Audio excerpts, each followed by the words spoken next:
So low pressure systems are the area where the area of that region is uh, like pressure of that area is less than its surrounding, and a low pressure system is around a synoptic scale system which is around 1000 to 2000 kilometer in the radius. And in the low pressure systems, mostly wind converges at the low level and mostly took moisture along with it over the upward region.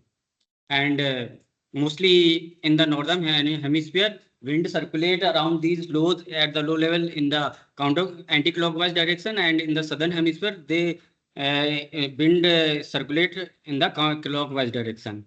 So these low pressure system mostly known for the cause of cloudiness, thunderstorm, and heavy rainfall over those regions. So IMD have classified those systems with different criteria like low depressions, deep depressions, cyclonic storm, and others, which is mostly used for criteria is wind, which is here you can see that for different kind of systems with different wind speed criteria. So today I will mainly talk about this paper, which is mostly talk about the historical and future trends in those monsoon low pressure systems in a high resolution model ensemble. The recent paper? It published in 2023. Oh. Yes, sir. So mostly in that paper, they mostly use a high resolution model, which is not previously used, and that is why they are saying like showing that how high resolution model can improve those trends or capturing the capability of those models. So as we know that mostly LPS are dominant rain-bearing weather system. So for the Indian monsoon region, they mostly form over the northern Bay of Bengal. So most of the rainfall in the central India is caused due to those monsoon low pressure systems. So as in the historical trend in the previous study, mostly that those trend is mostly uncertain due to those coarse resolution models. So like for some studies have shown that in the trend around 50% decrease in the monsoon depressions and not much trend in those which are extremely low, like in the weaker low pressure systems. So this study mostly focused on the high resolution global model simulations, and they track down those LPS with their own tracking algorithm, and they try to give the that trend and associated rainfall about associated with those LPSs. So here are they have used the historical period and future projection for their study, and for the historical period they have used atmospheric only configuration with that had SST and prescribed historical changes, greenhouse gases, aerosols, and natural forces. And for those future, which is mostly future projection, which is mostly started from 2015 to 2099. So for that they have used same atmospheric component, but SST they have they have used same, but that CMIP5 RCP85 output for the CMIP5 RCP 8.5 models, and greenhouse forcing they have used from CMIP6 SSP 5 to 8.5 high emission scenarios. So they have used three reference period. They have called it a historical, which is from 1982 to 2009, and the second one is near future, which is from 2020 to 2049, and then extended future, which is from 2070 to 2099, which is only available for the two version of the model. I will give the list. Yeah. Yeah. And they have also used the observation data for precipitation and mean sea level pressure and horizontal wind from TRF data and IMD. And for MSLP and horizontal wind, they have used ERA 5 data. So here are the they have used, list of the model they have used. So here you can see that mostly the all models are mostly from 2000 for future projection in 2050 to 2050. But these MRI high and high resolution and very high resolution they have used for future projection. So here we are seeing that how these model are capturing those systems. So here in the first figure we can see that the first one is observational, which observational. So here the shading is mean sea level pressure and arrow are the wind around a composite LPS center. The first these four figure are for monsoon depressions and the second panel is for lows. So here you can see that mostly multi-model ensemble is capturing accurately monsoon depressions as well as lows. Similarly, for the rainfall, here you can see the second row. So these are the background is the LPS associated rainfall. So here you can see the multi-model mean is capturing those rainfall, which is mostly happened in the like this southwest quadrant of the LPS. So here they have plotted the first row plotted for the monsoon that LPS track density. The first one is for first two are for monsoon depression and second is for lows. So here you can see that mostly that pattern they have in the high resolution model they have captured the whole pattern as in the observation. Similarly for the lows. So so you can say that in the high resolution model, they are they are well captured even the lows which are weaker LPS. So here you can see that. So here they have also calculated the bias in different parameters such as rainfall and peak rainfall bias. So here one thing you can see that most of the model here have the rainfall bias around 20% and in the peak rainfall bias is around like a mostly 50% larger. Similarly for like different variables such as MSLP velocities and monsoon they have bias in their own model, but that bias is not that much as we have found in the low resolutions models.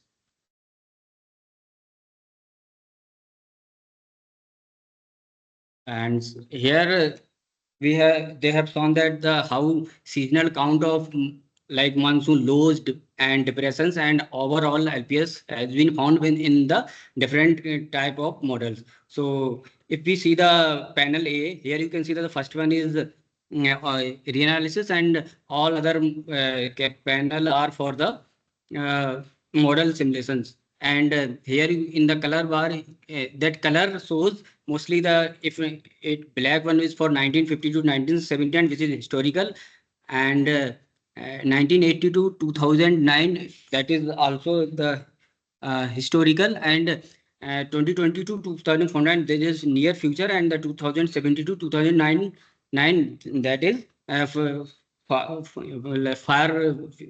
far future. So here you can see that mostly like model are capturing the annual frequency which is around 14 to 15 storms per season. They have mostly capturing that frequency except these three models which are simulating very less storms. And the second thing is here is if you uh, see if you see the comparison between the same model and different resolution, suppose we are talking about CNRM. So first one is this panel is for low resolution, and the second this panel is for high resolution. So here what is happening mostly, low resolution model capturing less monsoon depression as compared to high resolution model. So when we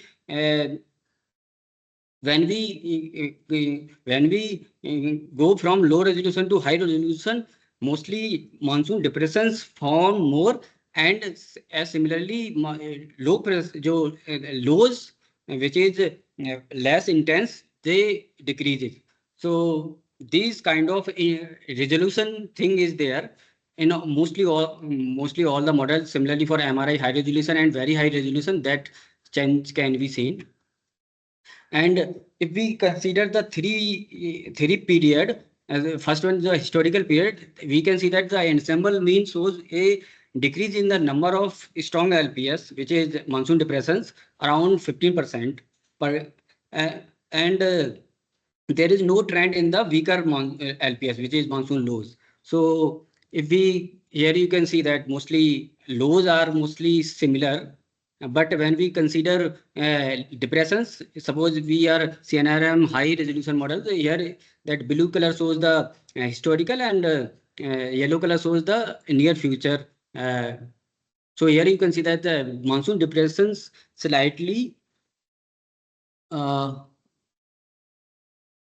most of the model that showing slightly a decrease in that model. So in the future projection, in the historical period, they are showing in the future projection, the reduction in the depression count moderated, no linear trend. So here that monsoon depression increases in the future projection. Similarly, in the long term future, that only these two models are showing that far future cases. So here you can see that mostly monsoon depressions has increased in the far future case, and monsoon lows has decreased. So overall frequency in the long-term projection is constant, but weaker systems has been decreased, and stronger like monsoon depressions has been increased in that scenario. So now they have also calculated how the location of genesis points has been shifted.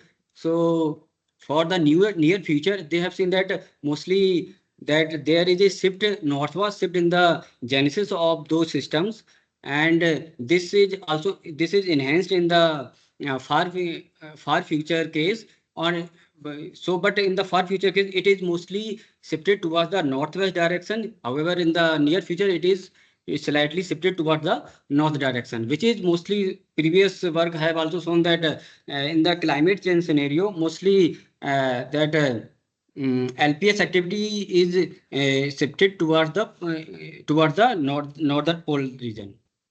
So this is mostly due to the shift in the low level circulation. So here you can see that the background is the relative verticity, and arrows are the wind differences. So here you can see that in the near future case, you can see that in the northwest region, that there is positive relative verticity anomaly there. So, and in the southern region, it is slightly negative. So showing that there is a favorable condition for LPS has been shifted toward the north. That is why that genesis of those systems in the near future or far future, they in the both cases they have shifted toward the north.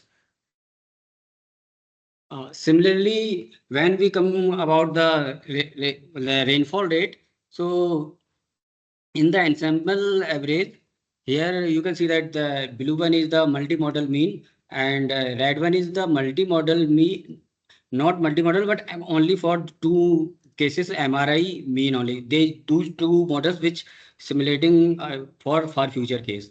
So here you can see the on over the all the time, you can see that there is a positive increase in the rainfall trend, uh, which is associated with the lows or monsoon depression. So overall, around 7% increase in the near future case related to historical, and around 32% of the rainfall increase in the that last by far future case. So here they have associated this changes in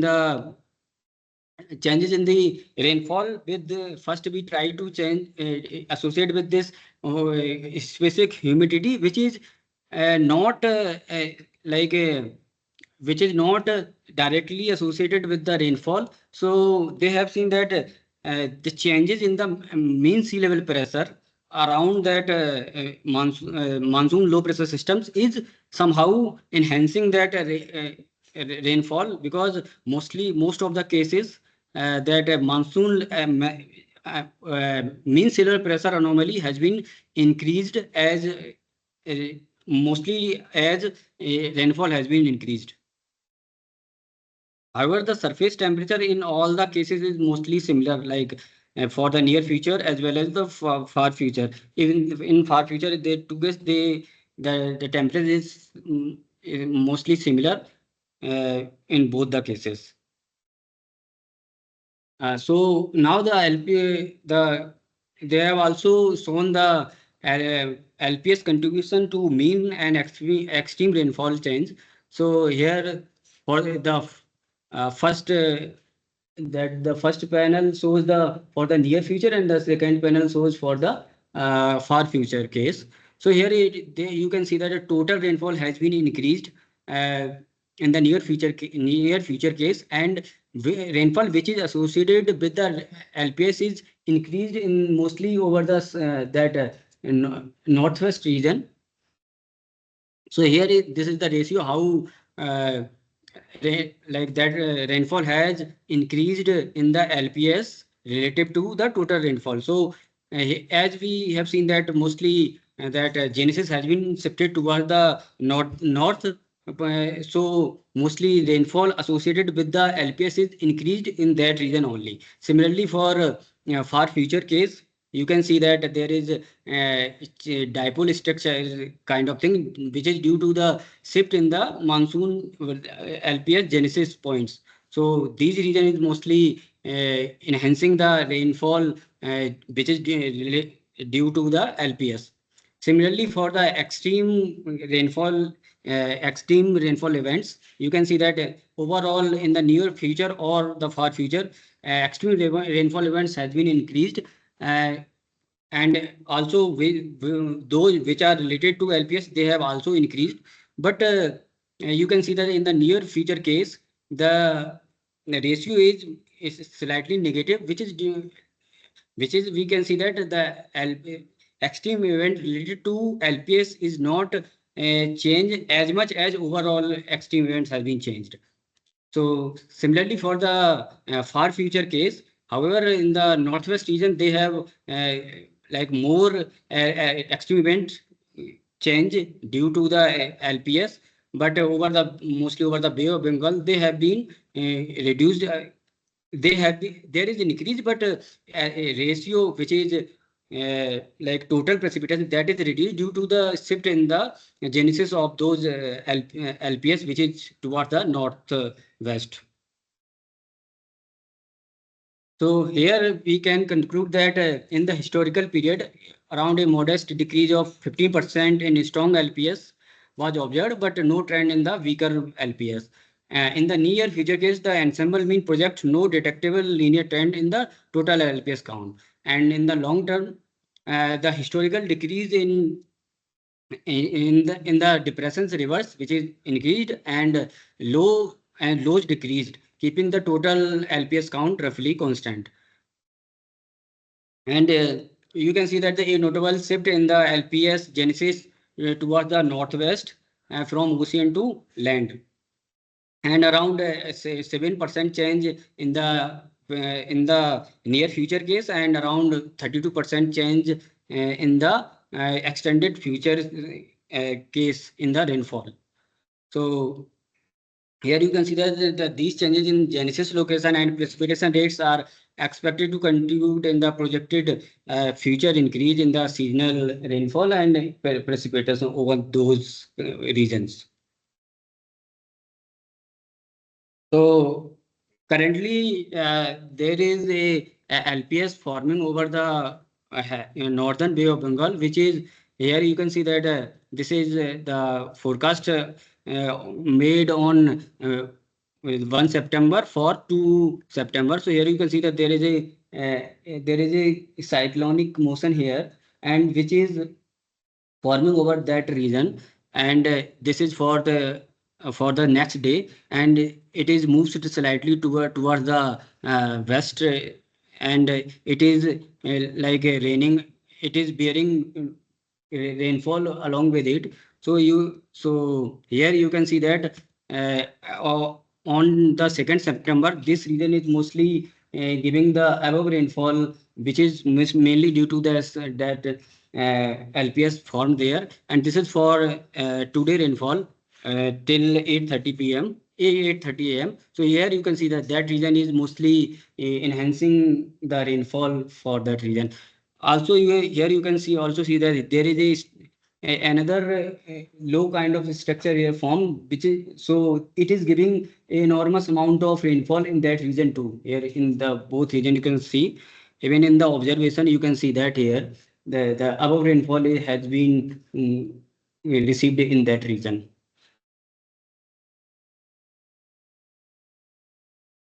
Thank you.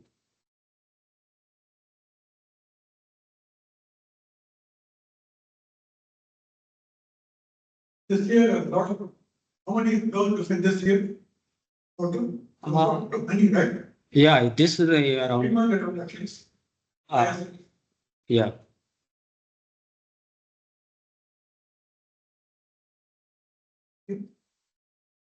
Okay.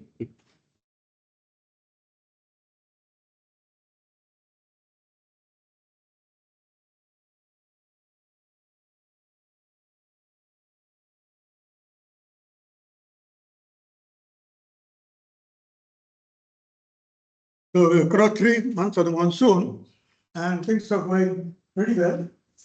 We are 9% above normal, 5%, and also 5% here. So in total now, as of today, we are 8% above normal. Okay. And all the indications that certain will be above normal. All models are predicting the same thing. And I suspect that as a surprise waiting, it may be 10% more normal. It's a flood year. Okay. We not had a flood year for a long time, so it'll be interesting. Okay. And it's worth asking why in the last 7 to 8 years, September has been extremely heavy, much more than normal. Okay. You look at all the data, there are September climatological mean is 165 according to IMD. We have had 3 years of 180 mm and 2 years about 200 mm. And one was, I think, 261 or something, some crazy number. So it's very unusual event, something must be happening which we have not looked at. Okay. If you look at Central India, we have 3 events of monsoon weekly, late onset, that we remember. In July, there's a temporary thing, it recovered rapidly. August was a little longer, and it will recover. Remember, in 23, this went on for 1 month, we had a drought, essentially. So this recovery was interesting. What made the recovery here and it's still continuing. Okay? And you look at the core monsoon zone in the standardized format, again shows you their onset, very good period, like this one, and then a major 10-day hiatus, and then it will go. Now, if you compare the August forecast, I'm sorry, yeah, August forecast, this is the actual with the forecast. And I'm really impressed that they got this kind of thing. Okay. So the key point, I think, is success in the last few years is not in the quantitative accuracy, that will still be a challenge, but the spatial pattern is getting better and better. So to me, this is not a large region. The whole India is 305 kilometers. This may be much less than that. So this part we are getting almost right, not quite, but almost right. So to me, this is, and this are partly right. So to me, this is the contribution that's happening the last few years. I think it's also connected to what Agni Singh Gupta gave a seminar on, that this is based on the SST pattern in the last few years. That's what is impressing upon this spatial pattern. Now, for September, the European Center predicts much above normal rainfall, well above the normal, and even October, which we have not talked about. So what did IMD do? IMD predicted for these 2 months together at 448. We know this number now, so I subtracted that. So IMD is predicting 180 millimeters on 31st July, and on 3rd August, corrected slightly to 183, not much change. So, so I would say IMD is pretty much on the right track about September. Now, why is that? Because in the last 25 years, rainfall September exceeds 180 13 times. So there's more than 50% chance it will be above 180. And in the last 6 years, 5 times it will be above 180. So this is a trend which is, I think, some pattern of change. And I think it's worth looking at it further. What is that SST pattern in September that has happened in the last 6-7 years that is contributing to high September rainfall? Now, this is what happened. I don't have it. This is for the whole period, 1st June to 31st August. And I want to point out here that in the cumulative rainfall, there are only 3 divisions which are below normal. Okay? Bihar and of course parts of Northeast. Okay? So that's very unusual that out of 36, only 3 are there. But division is a very convenient administrative division. But if you look at district, which is more relevant to the farmers, you can see there are many more districts here which are below normal. Because most of them are here, not surprisingly. But there are also parts of Tamil Nadu which, anyway, there is not a main rainy season, and parts of Maharashtra and even Andhra Pradesh, surprisingly, and parts of Orissa, there are districts which are below normal, cumulative for the whole 1st June to 1st September. Now, how did the All India forecast go? I would say not too good. But again, if you don't worry about quantitative things, you see that they got the decline roughly right. All the numbers are somewhat wrong. But the key point I want to note is at the present level of accuracy we can achieve, that this is the climate also. And the model correctly predicted that in the last week of August, it will always be above climatology, except one case here, they overpredicted. Otherwise, they made a correct prediction that the rain will be above climatology. Now, what was the August prediction of the North American multimodal ensemble? I would say not bad, but I think IMD was better. This was slightly north. IMD was somewhere here. This slightly north, but I think they got the pattern roughly right. And if you look at CFS V2, I would say it is wrong.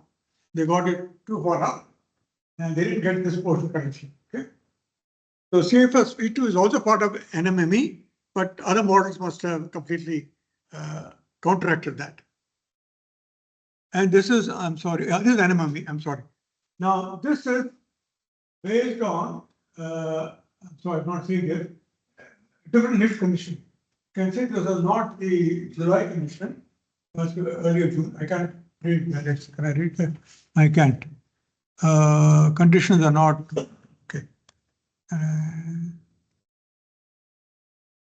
No, I'm not able to see that. Okay. Now we come to September. This is the forecast of NMME for September SST. Okay. Now I wanted to see a clear indication of not a La Nina, but a cold thing all over equatorial Pacific and a warm thing around 41. Okay. To me, this is the signal of higher rainfall in September. Okay. Now this partly related to what Arindam did for June, July. This region plays some role in June, July, but he told me in August, September does not. But I think when I look at September separately, it might turn out that this pattern favors high rainfall in September. Now, this is the September prediction by independent probability, and they are saying except for Bangalore and Kerala, most of India will perform well. Okay? Probabilistic, not quantitative. Now, what's the forecast for the next 10 days? All above normal. And the key point of number is that it's showing well above normal. Remember, we come to September, average will be 7 and going down to 5, but it is saying around 10 up to 8 September. We're already in 3rd September here. And so that they are showing decline. So most models are showing after 8 September a slight decline, okay, to normal rainfall. The question is, if in the first 10 days, for example, consistently the rainfall is of 7 millimeters more than good, we say 30 millimeters more right there, okay? So there are 20 more days left. So a few more days on rainfall, our September rainfall can go even 30, 40 millimeters above normal. Now this is from NQ, that is NCW. They are showing much sharper decline. So well below normal by 8 September. So let's say who comes out right. This is HMW again showing around 8 September. So the first week of September is more normal. Second week is normal, and you'll see that similar pattern is there spatially, and I'll show you HMW. Okay. Now this is NMME prediction based on 8th August, and they are showing most of North India. I'm showing portions here. This is actually anomaly in millimeters. I'm not surprised. This number is close to 100 millimeters above normal. Okay, that is shocking. So you already hear lots of stories about floods in Delhi, Punjab, and all those places. It's going to get worse if this is true. Now, this is the forecast from CFS V2, which is a part of NMME, and it's also showing that this part of India is going to get more rainfall. Okay. Normally, Bangalore should get a high rainfall September, but there's not much sign here. A little bit, but not much. But what I find interesting about CFS V2 is prediction around the ocean. I don't know why it's such a nice pattern. Land is much more above normal. Ocean is much more below normal. Now, this to me is a very interesting indication of the different response of the land and ocean to any perturbation. So this is almost like you can draw an outline here. So land is getting above normal. So this I'll check at the end of the month whether the actual observation shows that West Bengal and West Bengal less rainfall, India got more rainfall. Notice this and this again are positive. All land parts are positive, all ocean parts are negative, which is very unusual. Okay? So means that some indication of from the energetic basis that for some reason the ocean points are not getting enough energy to sustain the rainfall. Now, what is the correlation between September rainfall and SH everywhere? Okay, this is based on 50 years of data available in the NSEP website. I wanted to notice this pattern. So this is the, we call it north-south dipole. This is the feature in September which promotes high rainfall, and we have it for this year and for the last couple of years. Okay, some of this has not gone away. This is still there. Okay, it's an unusual pattern, and this is the skin temperature forecast for September, and yeah, the last year. I'm sorry, this is last year. Last year also had a similar pattern. So this is pattern I think is what is favoring high rainfall in September, and this is the whole of August. Still, it is there. Okay. But the question you have to ask is, of course, August was also above normal, so that's not a problem. But I would argue that if you look at the correlation between August rainfall and SST, it won't be like this. You can check, although I've checked it only for what is provided in NSEP, you won't get this back. Okay, so there's something between August, September, same SHA anomaly, but August response different to September. That's an interesting issue, which is not fully understood. I did some work on it a few years back, but didn't publish it. It is somewhat related to what the jets are doing here.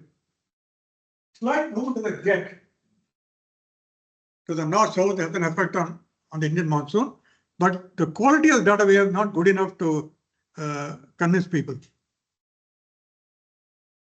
Okay, now let's look at some statistics.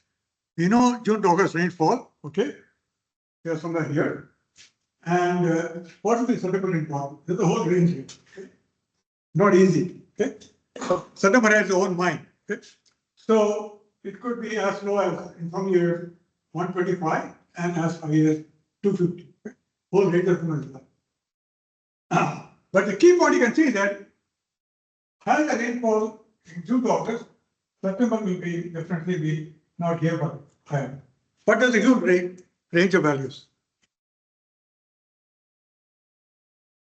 Now, another way I like this plot in which you're comparing August, September with June, July. Okay, there's nothing great in it, just a scatter plot. But what it shows is that in normal years, this is a normal year, black dots, there is a compensation between June, July, June, July is above normal. Yeah, if June above normal, August, September tends to below normal. If June, July below normal, August, so this compensation causes normal rainfall. But if you look at drought years, both are below normal. If you look at flood year, both are below normal, except 2 years. Like unusual one we had 2019, most of them are in this quarter. So this unusual behavior of drought years and flood years. So drought year, almost all the months are below normal pretty much. That's why you are in the short run.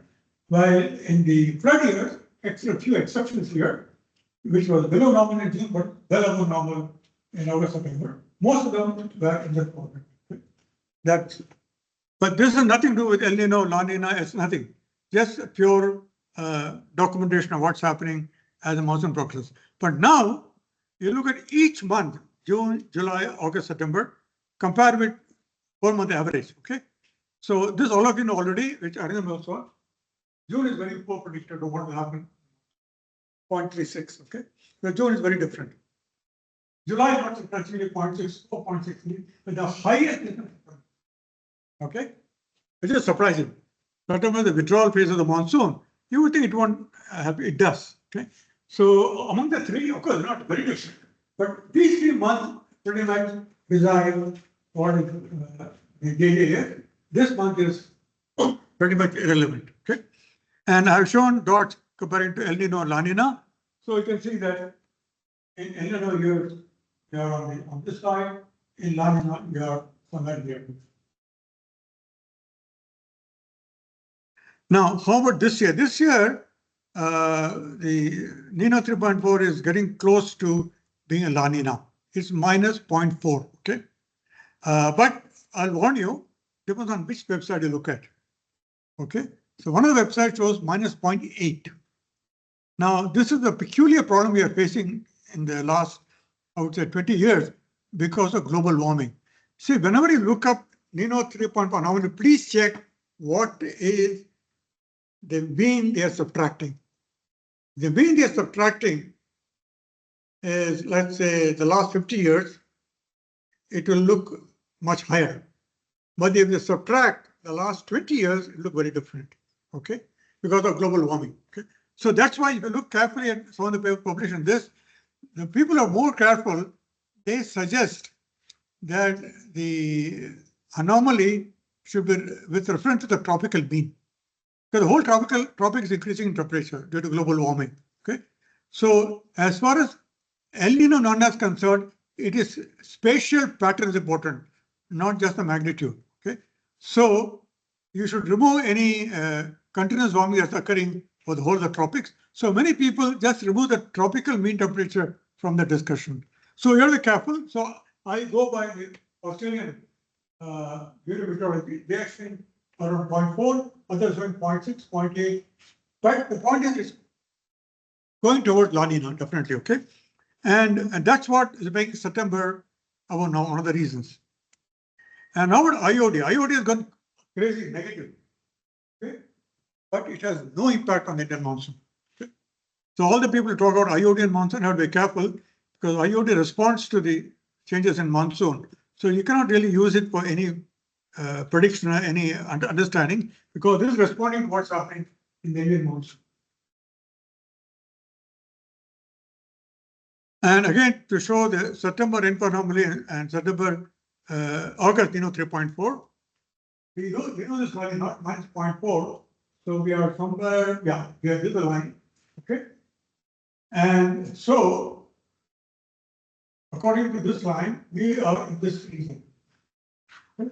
So our rainfall anomaly will be more than 50 millimeters.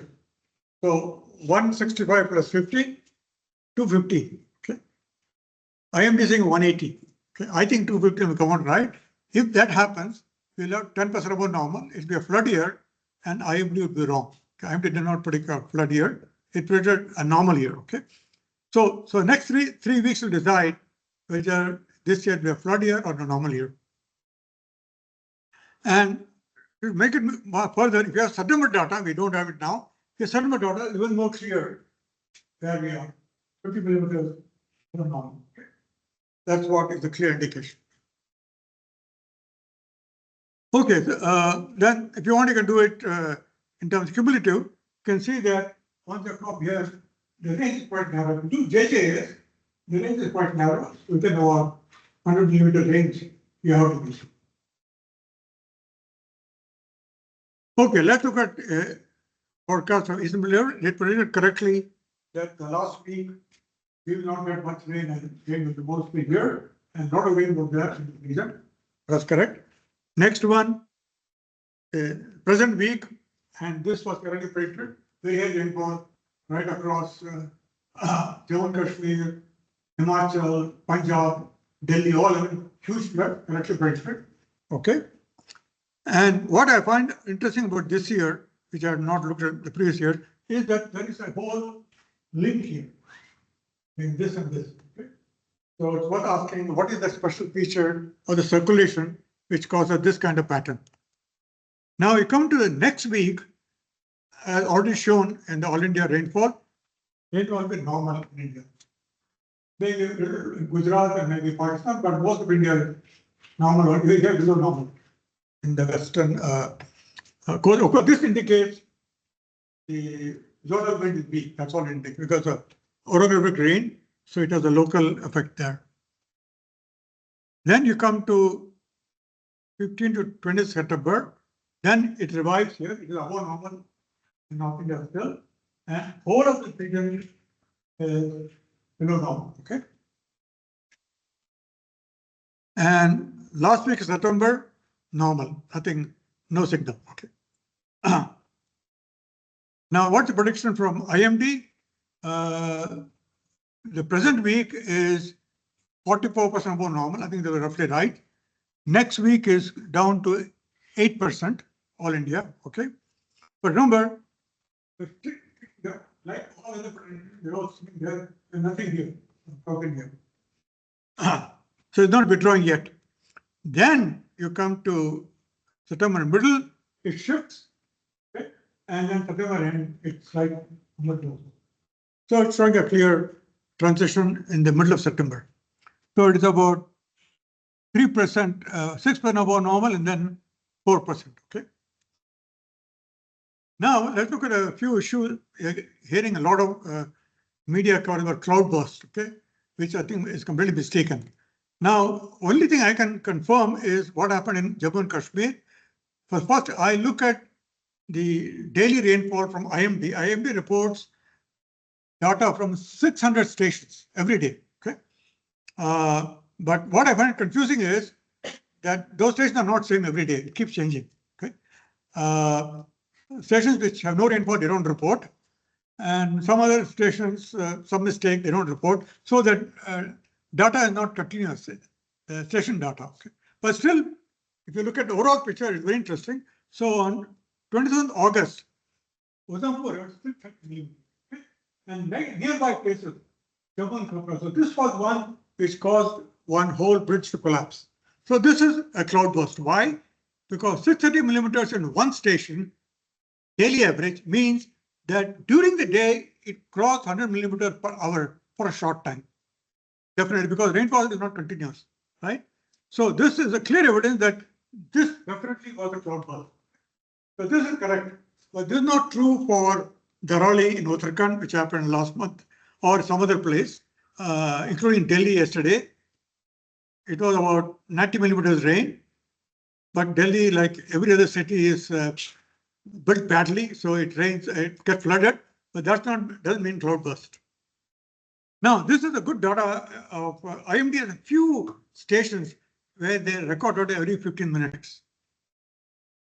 We don't get the data, unfortunately, but there are a few papers published. So this paper I saw, I published in Monsoon.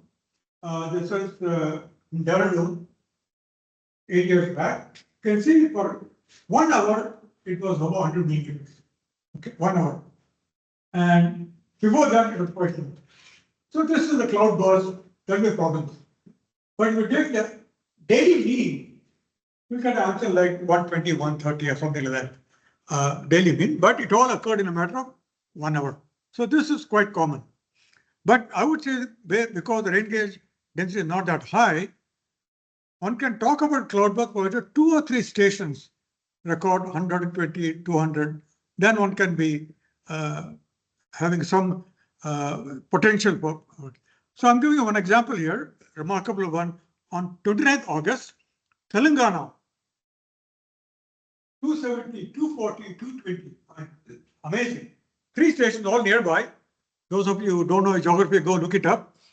This is north of Hyderabad. Okay. So 3 stations north of Hyderabad, near each other, all got about 200 millimeters. So it's a cloudburst.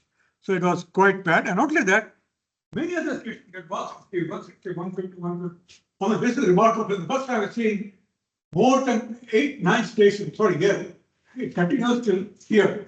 You can count that number. At least 15 stations above 100 millimeters. So definitely cloudburst. Somewhere there for 1 hour, it would have been above 100 millimeters. Okay. But look at Uttarakhand, which has been in the news. Yeah, it also was 180, 140, 140, 130, 130, 120, 110, 110. So this also had on that day pretty heavy rainfall. But not where the landslides occur. This is in Chaboli, which is the next valley, the valley. All these are nearby. Kannada River, Chaboli, all these are close to each other. Okay. And so this is not in the Bhagirathi Valley, but quite on the valley. Okay. So Uttarakhand has had a pretty bad year in terms of floods. So did Himachal. Now let's look at the big picture. From 1st June to 31st August, what was the divisional highs? Okay. What's interesting is the highest rainfall was in Rajasthan. Percentage. Of course, that's misleading.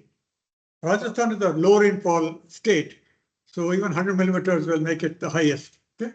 What are the next highest? Himachal. Okay, that is from the top, from whatever media we know, Himachal at a bad time. And the third highest is, of course, Haryana to Delhi. Okay. And of course, Jammu and Kashmir. So these 3 is agree with the media coverage that they had very high rainfall. And of course, Jharkhand had also high rainfall. And of course, this is the average of all this one. But Rajasthan is really high one. But Rajasthan is a desert, normally gets very low rainfall. And Uttarakhand, I looked at specifically because I'm interested in that. And you can see that rainfall for the month of August, so supposedly the last month, the highest rainfall was in Dehradun, not in Uttarkashi and Dharauli. If you look at the nearest station there, Uttarkashi was a little less. But you realize that although a little less than this area is more prone to landslides than compared to Dehradun. Okay, Dehradun is in the foothills. Landslides are somewhat less. I'll end with a nice joke I saw a couple of years back. with India having floods all over the place, we are helping people. There are hurricanes coming in America. We are giving forecast to them. Okay. Thank you. So next week it is Kaushik Mishra, right? Yeah. Is he here? No. Yeah. Okay.